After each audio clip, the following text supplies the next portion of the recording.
Hello. Hello.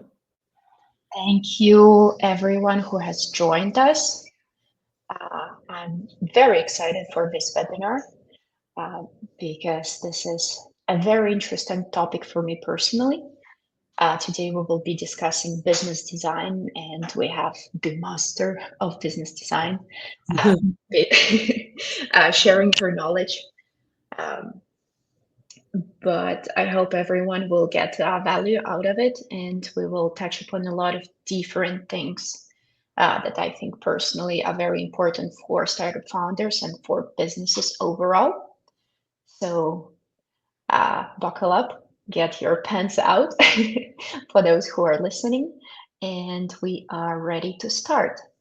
And today we are joined by Heather Fraser, who has been making helping people achieve their dreams and visions for over 40 years and spent a huge chunk of this time working for corporates and for big design agencies, and even helped University of Toronto to develop a business design initiative. So those who are going for their master's degrees uh, can get insights into business design.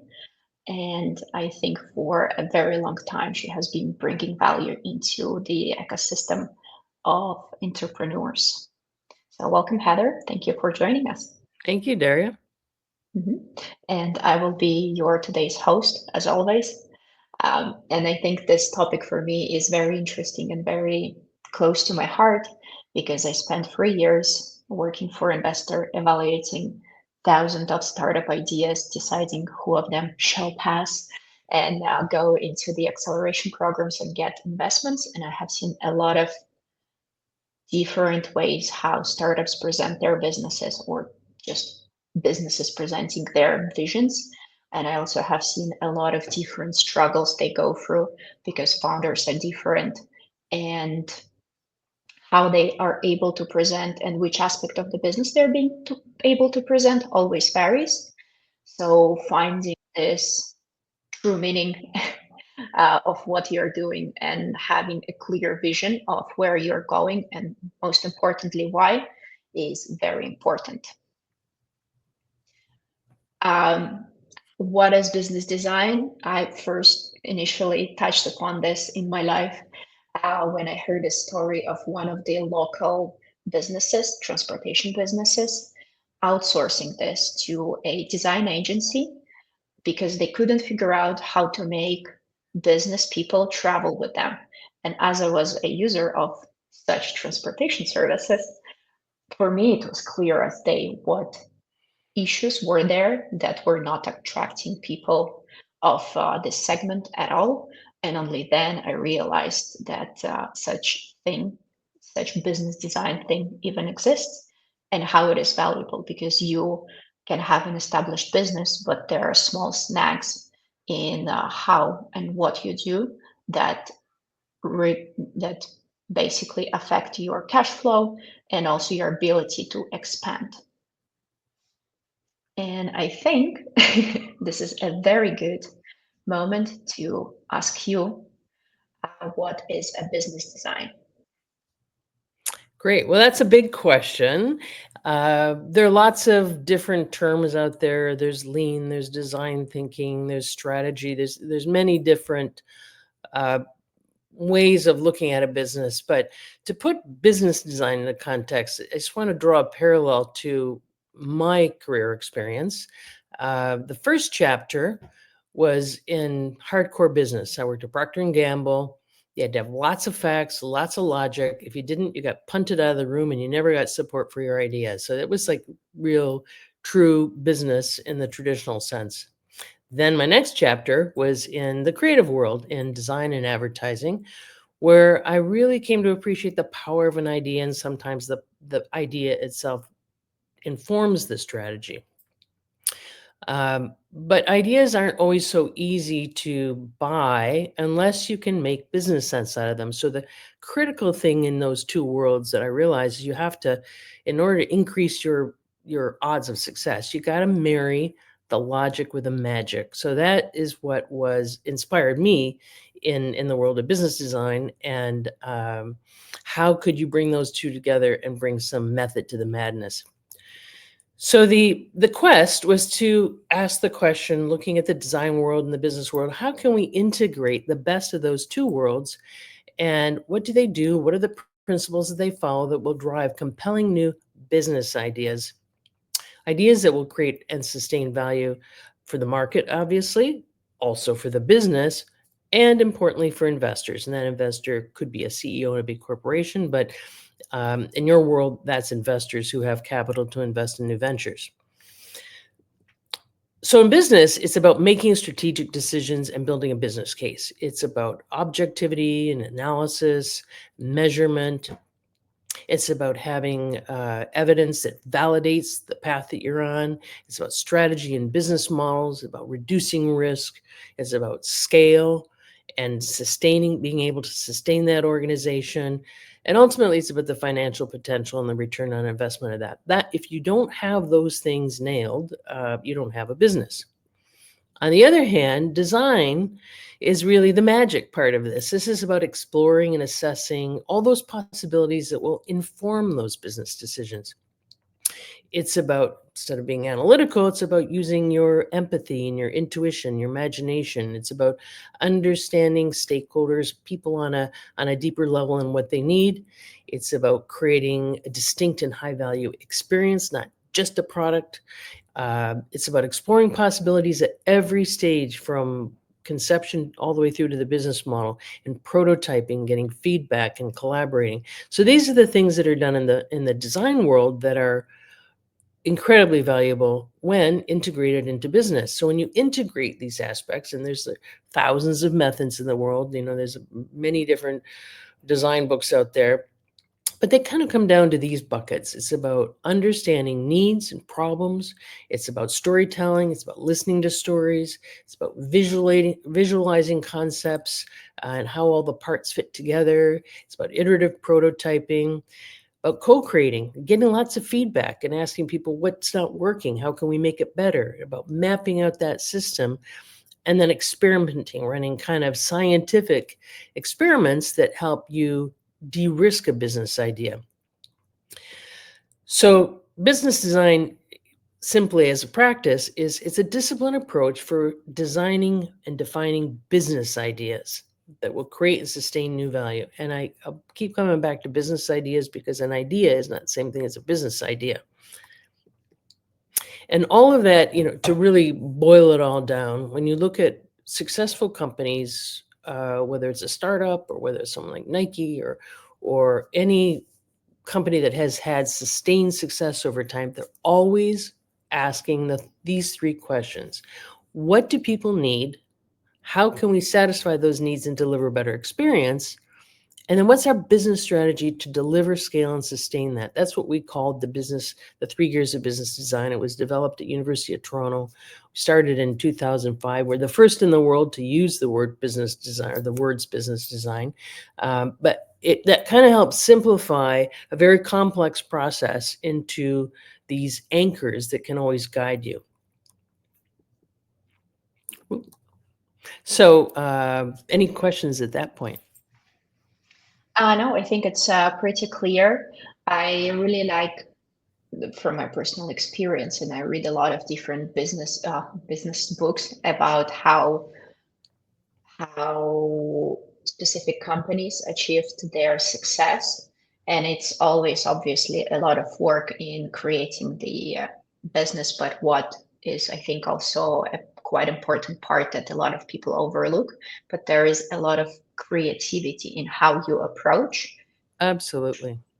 Yeah, you collect a lot of data. You first of all need to understand how to work with it, and sometimes um, having creative approaches to bringing your data points into life and to making sure it actually works, and how complicated it is, and how sometimes the most unexpected things make a big success for you and your company. And it's also very interesting how sometimes when you utilize the business design process for your internal innovations, let's say, you go in with a set of assumptions and then you test them and you figure out that it works in an absolutely different way. Yeah, Yeah. absolutely. But considering that this sounds like quite a intense process that requires a lot of resources and probably requires you to have already some sort of set assumptions, how this can be relevant for starting businesses. Or maybe you can share also some examples how it all works, because my struggle usually with business design is that it sounds so corporate when you explain what it is, Yeah. but to fully grasp the concept and what value it brings, for me, it's usually all of the work is based explained on specific examples. So based on your huge knowledge and you have worked with so many companies, you probably have a lot of great stories to share with us. Yeah, thank you. You know, it's interesting. It sounds corporate-y. Well, it started out corporate-y because, all these big corporations were sort of stuck. So the acid test is if you could make this work in a large corporation, then the idea was to pull that back and say, how can we make this more accessible to more people, including startups, because they don't have $1 million to spend on a project. So here, why don't I give you a couple of examples? This is the best way to illustrate of how that might work. So there's two examples, and then I'll follow up with some lessons that were learned from those that are kind of key learning points for anyone that's in the process of starting business now. The first one was a digital health solution. This was um, a product that was focused on metabolic syndrome and weight loss. They needed to define the user experience, how they were going to go to the marketplace, and ultimately their business model. So to just anecdotally tell you how we went about this, the situation was they were kind of stuck. They weren't getting traction and they didn't know why. They were kind of all over the place. They had all the elements. They had genetic testing, they had vitamins, they had coaching, they had online performance. They had all these pieces, but weren't all quite fitting together, and they were running out of money. They had initial capital, but it wasn't going anywhere. So one of the investors called me and said, "We've got to clean this thing up and get it focused and get running again." So what we did was we brought together the team and a couple of the investors at this point, and we kind of pulled back and we listened to the stories of consumers. And the reason we did that was because we needed to understand, how does this fit into their lives, and what is it that they need on a personal level, and their motivations to really compel them to adopt this solution. Um, so we listened to consumers. We also started to really map out that experience, and how is that experience really going to work, so that all the pieces, one step led to the next, and it was seamless, and it was kind of a magical experience that led to the right outcomes. So we prototyped the experience, listened to users, we created personas. They still have these personas hanging on their wall today. And then we also looked at business models, and we said, is this a retail play? Is it a direct-to-consumer play? Is it a B2B play of some sort? So we prototyped business models. The prototyping isn't just making a product, it's also prototyping business models. And so we worked through that whole process of really understanding what's the experience, who are we serving, and what's the business model that's going to help deliver this. And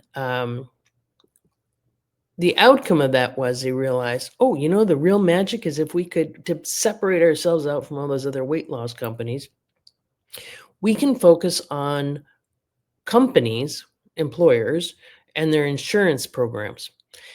And if we can build the evidence to say this will have an impact, an economic impact on your organization and make business sense, that would be the route to go. So they pulled together a clinical study, published a clinical study to verify that this actually had clinical value. They adopted this business model of working with employers and insurers, and they built these partnerships that allowed them to sort of take off in the marketplace. It was the inflection point, and what was important to that was understanding and designing that experience, creating the right business model, de-risking that business model, and then moving forward in the marketplace. Another example is in recruiting. So this was a large global recruiting firm. It was COVID, and all of a sudden people couldn't do in-person interviewing. So they said, we need a way to digitize the whole process of recruiting people and interviewing people remotely. So there was a market opportunity, and then they had an idea of what this platform might look like, but they weren't quite sure, who are we building this for? So in this case, the situation was, how do you build a technology that will enable remote interviewing with a vague idea of this software platform? So what we did in this case, we also listened to the customers, we listened to recruiters, we listened to people who hire, and in that process, there was this general idea, but we thought, what is the right route to go down? Is it going to big corporations? Is it using it for our internal recruiters, which was the initial thought? Or is it going direct to the market and going mass? And all of those are going to be very different products. But through this process of thinking through the business idea and where the greatest return would be, they landed on going for the mass market, and they developed a brief to build the right product. The outcome of that was they spun off a completely new venture called Higher Logic. They raised capital, they built it, it's on the market, it's live now. But without business design, they might have built the wrong product, or they might have gone after the wrong market. So the key learning from that is that a solution or a product idea is not a business idea. You really have to think through your business idea before you invest heavily in a solution. Clearly, with all the technology companies I've worked with and the scientific companies, is like, you got to know where you're going before you really refine that solution. The second thing is that everybody always learns that a product is not a solution, but it's the experience that creates the most value. And if you could create a seamless experience, that will increase adoption, which is key to investors. It also defines your business model, because what you have to build determines what you have to be good at and where you have to put your investment. So the business idea really drives everything, all your marketing tactics, all your financials. And if you don't have a business idea at the core of all that, then most investors would say, I just want to rip up those spreadsheets because they mean nothing, because there's no business idea. And then the last thing that is also really important is to validate those ideas and assumptions along the way to reduce risk. Some people wait till the very end of the process and they have 100 assumptions. It's kind of late to be thinking that through, because at each step of your development, you should be validating these assumptions so that you're kind of building on a solid base. You should be validating the problem, the needs, the solution fit, the business assumptions, all the way through that process. So those are ways from those. That's kind of a long story about two examples, and I've worked on. I've coached about 10,000 people. I've done another 10,000 or more online, and worked on hundreds of projects across all sectors around the world. And I guarantee you, this is going to save you a lot of pain down the road if you think this stuff through up front. I absolutely agree. All of the points you just brought out. I have a clear vision of one of the calls I did with one startup, and they showed me the product. They told me they have been working on it for 2 years, and it all came crashing down for me when I asked, have you ever showed this to your potential customers? And the answer was no, we're not ready. The product is not ready. They have been developing it for 2 years.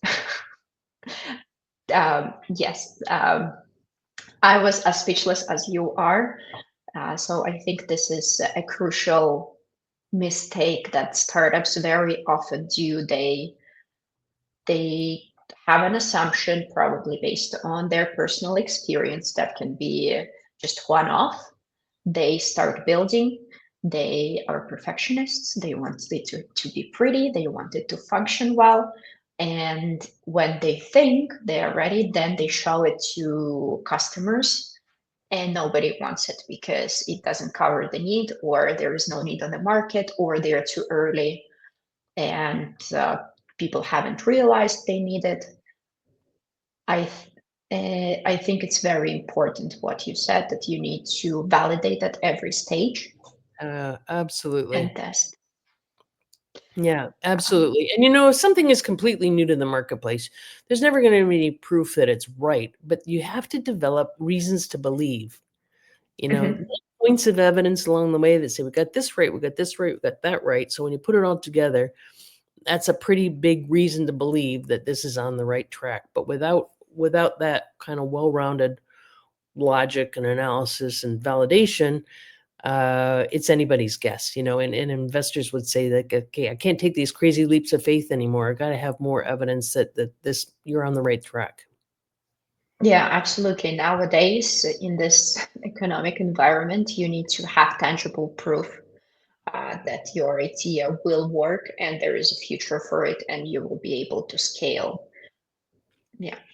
Yeah. Um, Based on your experiences, and you have conducted so many of these researches and frameworks, how long it will usually take you from let's do this to the, let's say, end where the idea is clear, haven't been yet released into the wild, but at least the steps are clear. Such a great question. Well, you can spend 18 months on it if you want, or you can spend 5 days. Mhm. And like that example I told you about the digital health solution, we blasted through that process in 5 days. It was pretty intense, but we covered the bases to get a rough idea of where to steer the ship, and then you go back and you fortify it with facts and stuff. um, there's things in here that take time. Like, you've got to listen to people, listen to stories, understand their needs. You don't just make that up. You got to go out and take the time to listen.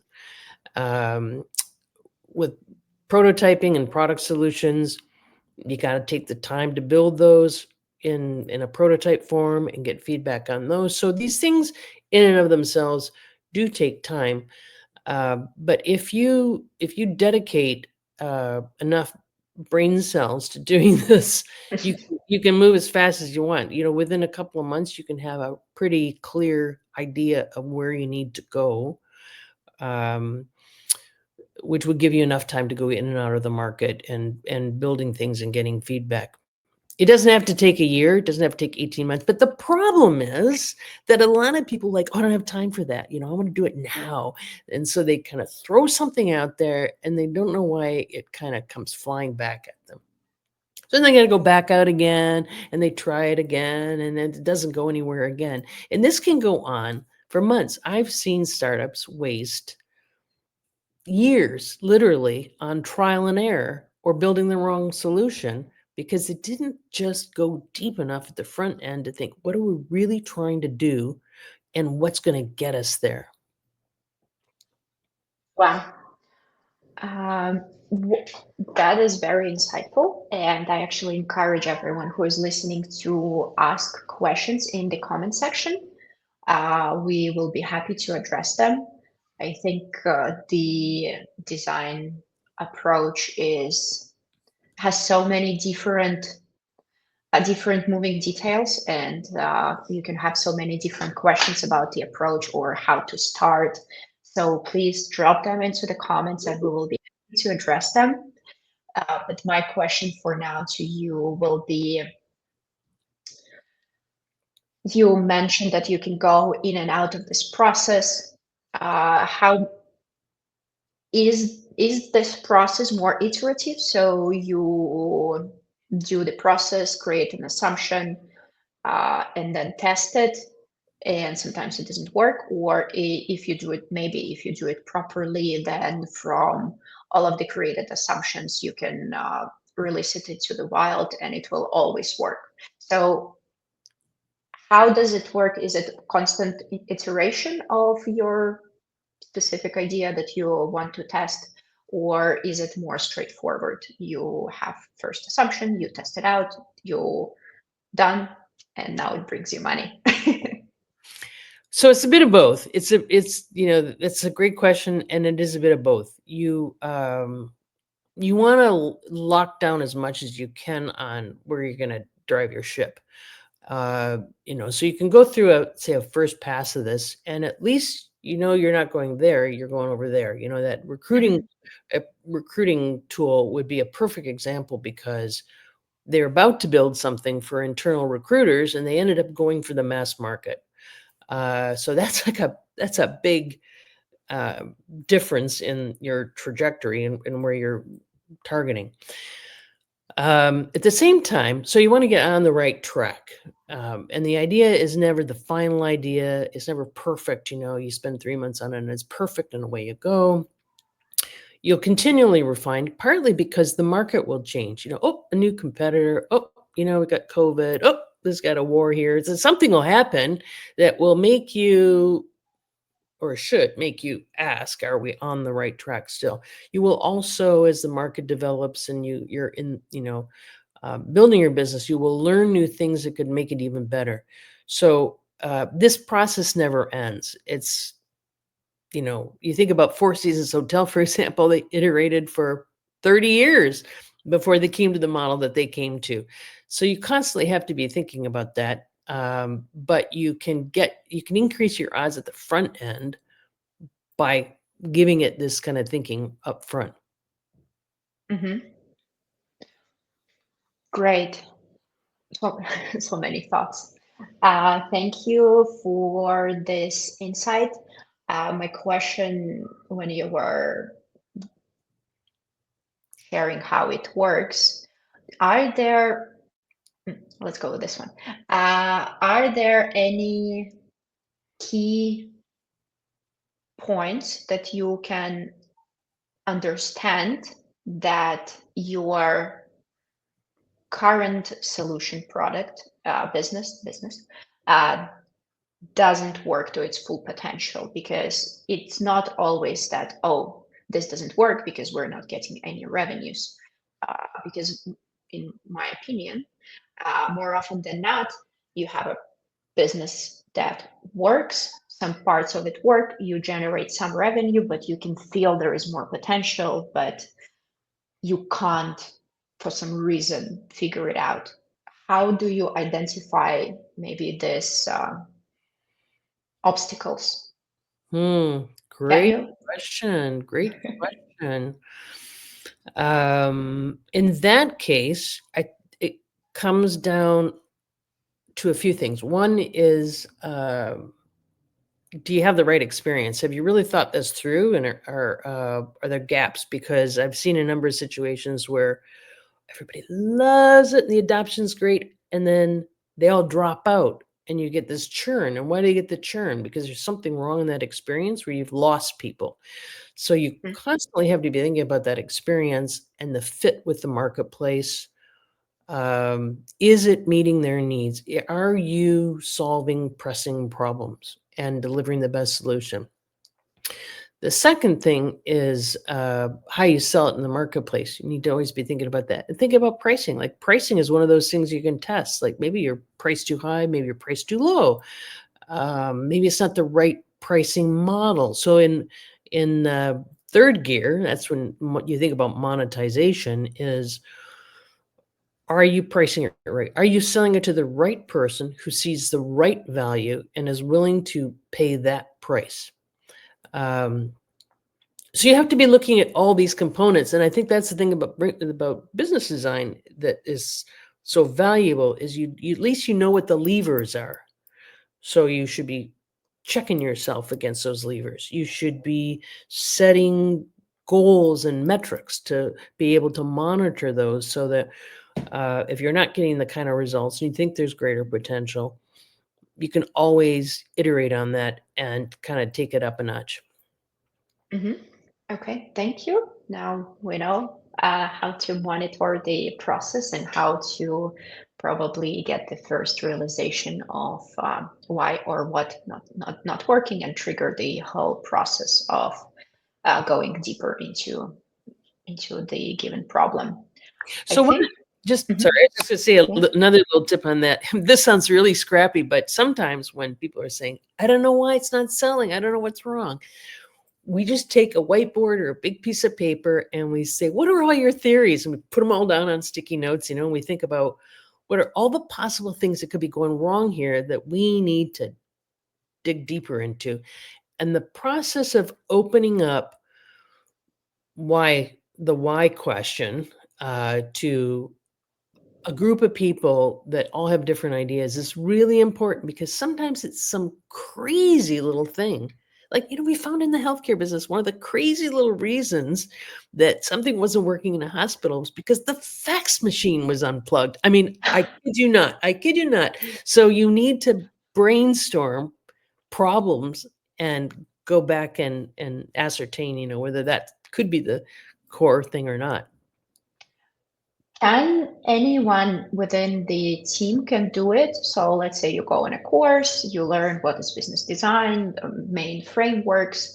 Do you are you able to brainstorm and bring this process to life within your organization yourself? Do you need to have a consultant helping you with us with the process, or maybe do you have to have someone in house? I would imagine you can have someone in house for the much bigger organizations, but for scrappy startups, can you do the process yourself, or is it easier and better to outsource it to someone else? Let's say you. Another great question. And one of the things that was really important in the early part of development of this process was to make sure that it was learnable and repeatable. And my passion around subjects like this is taking something that's complex and making it accessible and boiling it down to principles and kind of more pragmatic practices. So, to answer your question, you don't need $1 million consultant. You can hire one, but you don't need one unless you're training like hundreds of people, as I've done in some organizations. When it comes down to starting your own business and designing your own business, uh, most people can grasp this stuff, and that has been our effort. As we'll talk later about what have we done to try to bring this to everybody who wants to give their ideas a better shot. And my students, the learnability was really important. I had when I taught, and I'm going back actually to teaching at the University of Toronto in the Graduate Business School. Hundreds of students walked out being, I'd say, kind of experts. After 3 months of working through a project and trying this, they all went on to be remarkably successful in their careers because they said that business design was a secret sauce. It was about bringing all those pieces together, bringing all the people together. So yes, an individual can learn it and Mhm. do it. And if you have one person who can kind of guide the process, better to try than not, is what I would say. And you will surprise yourself what you can do because I think it's kind of intuitive. It's like very logical and pragmatic. And once you understand it, it kind of sets you up for life. I'm already imagining how you can take this and take into your personal life as well, how to validate some of your assumptions. And on that, one of the things we did with one group was uh, we had a core group of people that went through this, but we encouraged them to go back and teach the rest of their team how to do it. Because by teaching, you learn yourself. Yes, Yeah. So, I one agree. person on the team figures this out and they say, it's kind of interesting. I'm going to go back and try to teach other people how to do this. I And think. therefore, then it becomes part of your culture. Like always thinking about the people, always thinking about the experience, always thinking about the business. It becomes you're as somebody put like I rewire people to constantly be thinking about those three gears, you know? Yeah, because I think you don't have to do the whole process, but every single aspect of it is very valuable in the business world because it teaches you to have a broader perspective on Yeah. different aspects. Yeah. Yeah. Yeah. I would like to take actually a question from the audience, as this is probably the direction I want to take this conversation in. And the question from Maureen is, when presenting a validation survey to an investor without actually having an MVP ready, what is the best way to do so they can present the clear picture of how it works? A validation survey is a rather broad term, but I'm going to make an assumption, and you're saying that there's a market for the concept without having an MVP. And I don't think you need an MVP, but you do need something tangible because otherwise, Mhm. what the heck is that thing? What are you talking about? Um, and so, one of the ways that I've seen it done in the past is you establish a market. You say this is a huge growing market. It's not going to go away, and you've got facts to say, look at that space, look at those competitors. There's a gap. Something's not complete, not fully satisfying their needs or solving the problem. And then you say, these are the people, and you bring these human beings to life. Uh, you've got what we call personas. You're like, this is this person, they're struggling. There's 10 million of them out there. Every day they kind of hit the wall when it comes to this particular problem. And then you say, um, if you've got a validation survey, what I would call a validation survey of the problem and the need, you run a quick little study and say, we used to do this all the time where we would do like just a little, type form kind of questionnaire, send it out to a whole bunch of people and say, how important is this once you've done your exploratory research? And how satisfied are you that there's a solution that solves that problem and meets your needs? And if you see, 86% say it's extremely important and only 20% are satisfied with what's out there today, that dimensionalizes your opportunity. So you can get people and investors pretty excited about the space and the opportunity. It's a growing market. There's a gap, and this is what people need, and it's not being satisfied. We're going to solve that. But then you say, how are you going to solve it? You have to have some vague idea, and you don't have to have an MVP. You need to have some kind of a prototype that says, this is what it could look like. This is how it might work. But we don't want to build it before it's going to take money to do that. And that's why we need you to invest in us. So you have a prototype that makes it tangible. And the reason that's important is if you just talk about the market opportunity and validate the needs and all the rest of it, everybody's going to have a different movie in their head. They can say, oh, I bet it could be this, I bet it could be that, and you already know what you think it should look like. So make it concrete, not so abstract, so that investors can say, might not be the perfect solution, but that is where we need to go. Does that help? I think it does. Maureen can let us know, but I actually, when I read the comment, my advice would have been part of what you just said.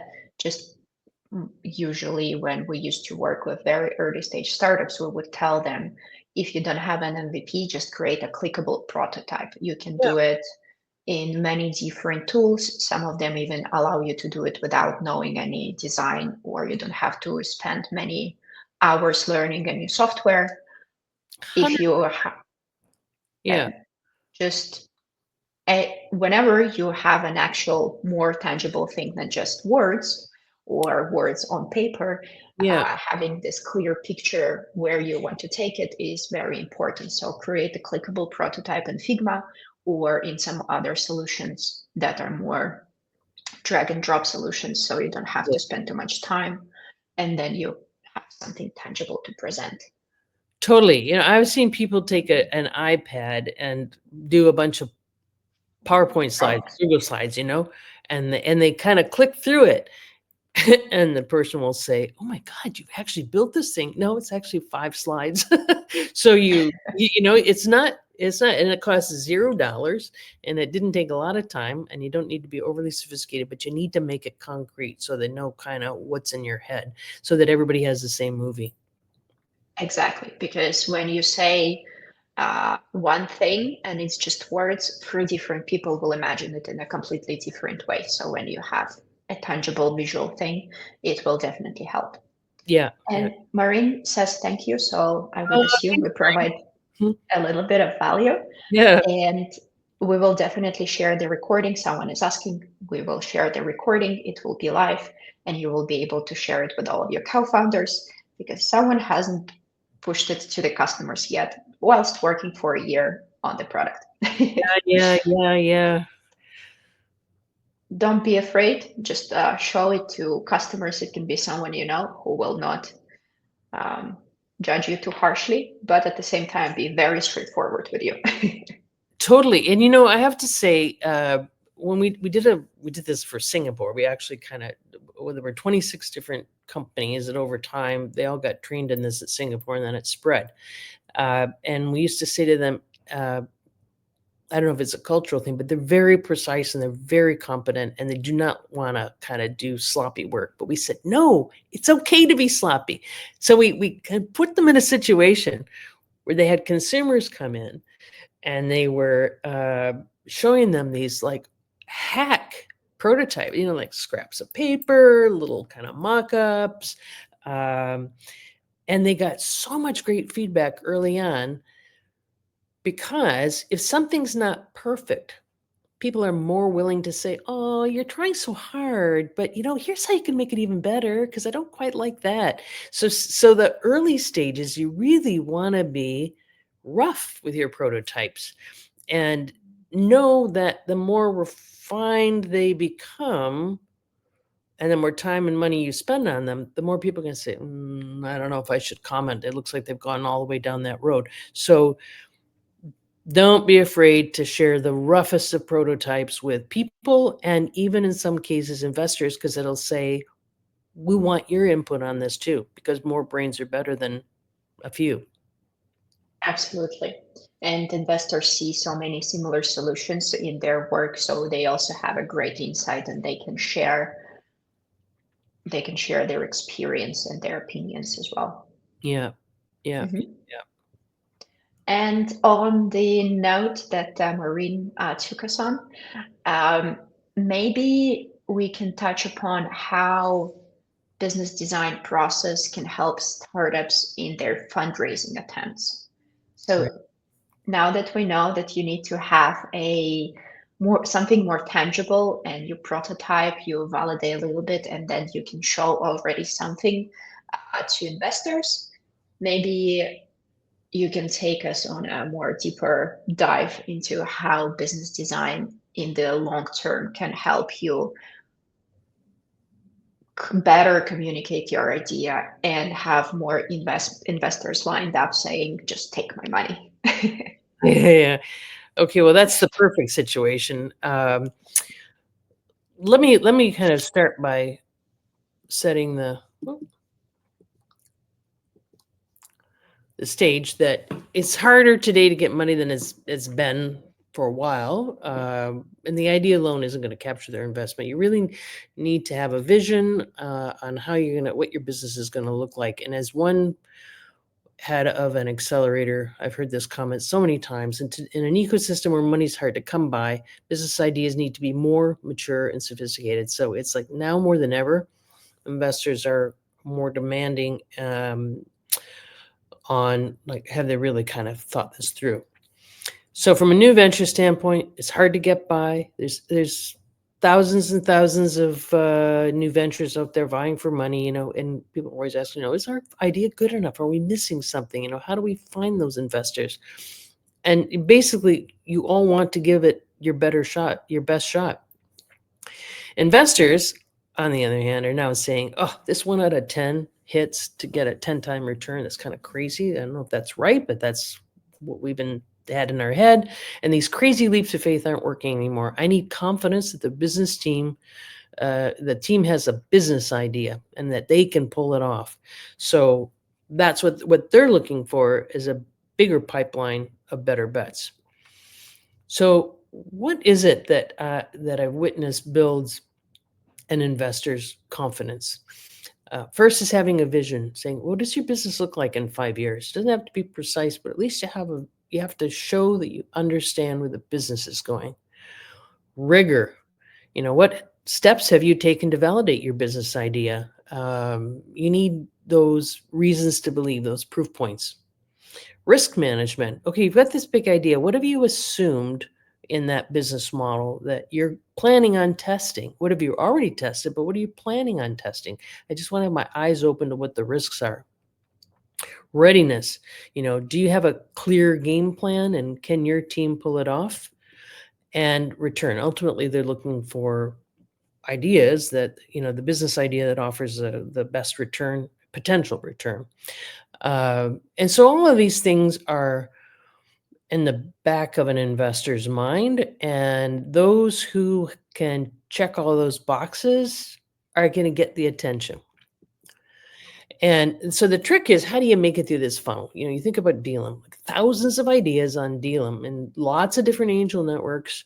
Your idea goes into the hopper. There's a pre-screening process for yes, no, yes, no, yes, no, yes, no. Oh, that's kind of interesting. We should talk about that. Then they go into co-evaluation.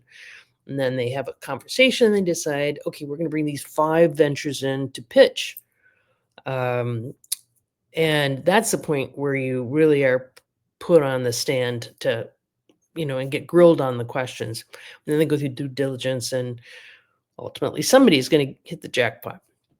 How do you kind of increase your chances of making it into and through that funnel? On Dealum, you've got I love Dealum, by the way. I think it's the most amazing thing. And so do most investors, which is why you've got so many investors on there all over the world. It's, I think it's the best deal platform out there. Thank you. Because there's this list of critical questions you have to answer on a pitch deck. And that's the first thing they see when they go through that pre-screening process. And these are all common questions, and these are all common questions that get answered in business design. So you have to be prepared. And there's other questions too, but if you're not prepared, it's one thing to get a call to say, hey, you can come in for a pitch. But it's another thing to get up and be prepared for that pitch to say, excuse me, this is why we think this is right. We looked at all these other alternatives and we decided not to go down those paths for these reasons. Like, you really have to be buttoned down when you get that opportunity to go in front of investors. That is very true and very helpful. I've seen many applications on Dealum, as I used to use Dealum when I was working for an investor for evaluation. And I think going through the business design process and have a clear vision where you want to take your startup and your business as a whole will also in many times increase your chances of at least getting your foot in the door. Yeah. Because when you go through the whole process, you better understand what is the direction you're taking, and also you will be able to communicate your business idea clearly. Yeah. Especially when you submit it in a written form, being clear and concise about what you're doing and where you're going is very important, because if you are a person who screens every single application, you probably have, as a startup, you probably have 10 sentences to grab the attention. And this first impression matters, because when you, unfortunately, in startup world, there are a lot of similar solutions trying to solve the same problem. 100%. And you have to stand out. And having this clear way of communicating and through the letters on the screen, showing that you know, I will be polite, you know your business, um, will definitely benefit you in the long term. In the short term, just getting into the funnel and through the first step. But then in the long term, you will be able to answer more questions that investors usually have, because you have done your homework, you have done the tests, you validated your ideas. Now you have data points to support um, whatever you're saying, and that will increase your chances, because you will not only show that you have a product and you think you have a business, but you also have done the research. Correct. And also for the pitch, as you mentioned, it's very important to clearly communicate. If you do it on stage, let's say, then and answer questions afterwards. If you have your data points and you know what you're talking about and you can validate what you're saying, it will Yeah, make you stand out from the crowd. totally. And that's what VUKA's meant to help you do. Get ready for that. Get prepared for your pitch. Absolutely. And then maybe you can tell us a little bit more about VUKA. I don't think I have presented you as a founder and CEO of VUKA, uh, because based on your years of experience, you decided to help the world and everyone who wants, and you actually build a solution. So you Yeah. took your knowledge and you decided to become a startup yourself, pretty much. Yes, Build that's a true. product. Yep, you're right. And the whole point behind this, in fact, it was somebody in Singapore that said to me, "Oh my gosh, you got to digitize this because everybody needs to have this as a thinking practice." So the first thing that we did, there's primarily two products. One is called VUKA Works, a software program, and another one's called Accelerator, which is a learning program. VUKA Works was developed to be able to scale this thinking process to as many people as possible. It's a software platform that it guides you through the process step by step, asks you critical questions, and that as you answer these, it helps to shape your business idea. It also pushed you through a process of exploring all your options, assessing them, and then deciding before you make decisions at every stage. As you answer all these questions, they're all consolidated into a story, which is the basis of your pitch. This is the logic behind your business idea. And with that, there's also a scorecard that helps you get feedback. So if you say, hey, Joe, we've come up with this idea, but we're not quite sure how it stands right now. Could you give us some feedback? There's a scorecard that has all the criteria that walks you through each of the sections of your story that says this is good and that's not so good, and here's where you could make it a bit stronger. So it's a software tool, and we've now had hundreds of people using this, including startups, and what they find is that it's a system that helps guide their thinking as they think through their business idea. It exposes blind spots.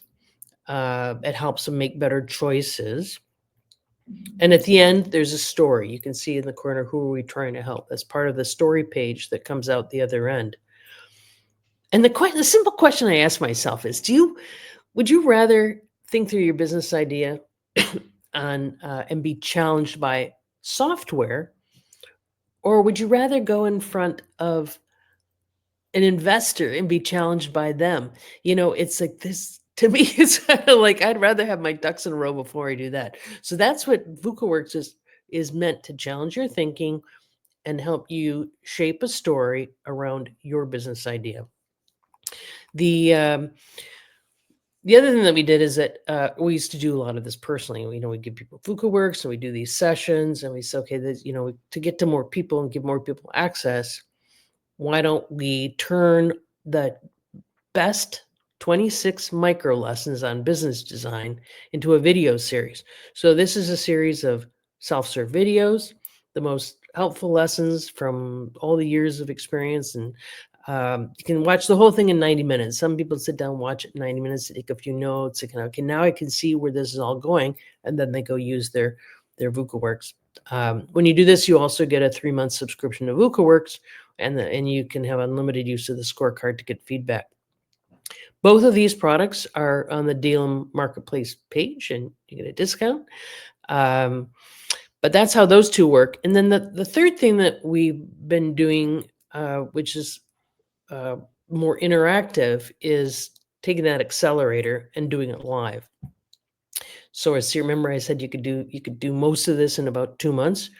It's a 8 to 10 week program that is delivered virtually. Everybody comes together, talk about the principles.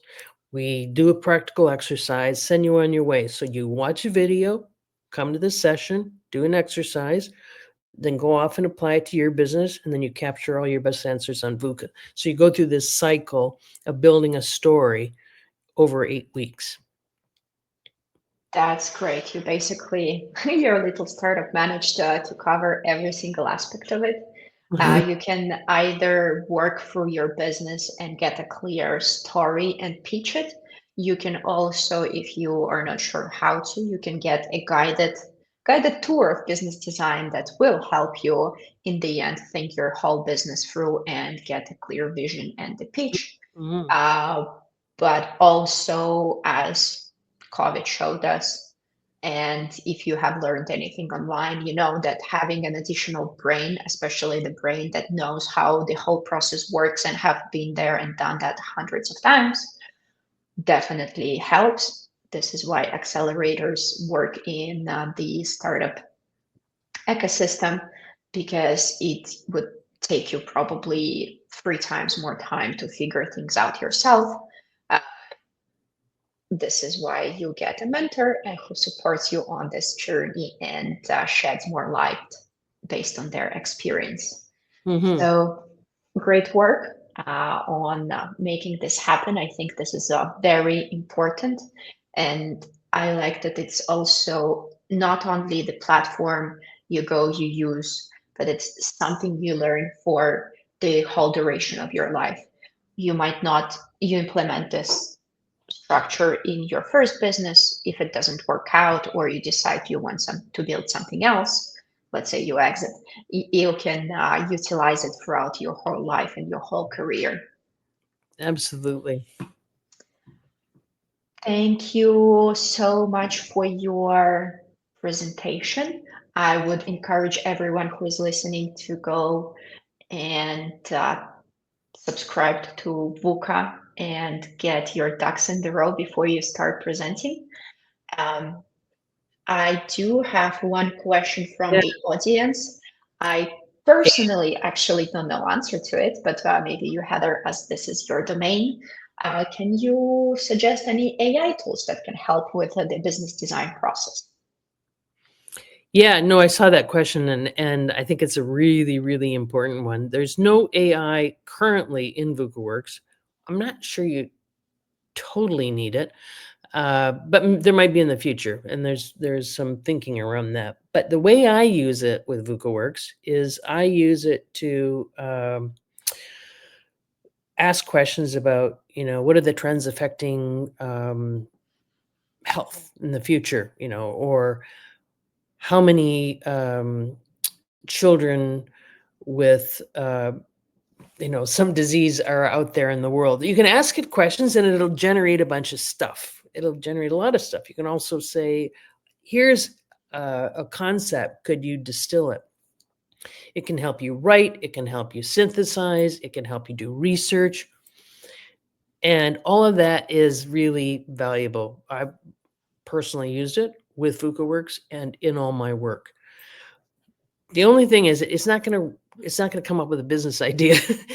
You have to do that thinking because there's still a role for humans in connecting all the dots, and you have to be curious enough to ask the questions. You need to ask the right questions, and you need to make decisions on how you want to envision your business in the future.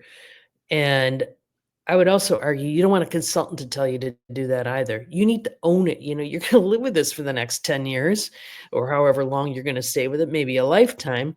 You got to own the business, and you have to really internalize why you're doing what you're doing and how you're going to go about doing this.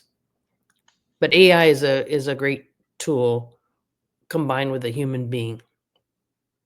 I do agree with that.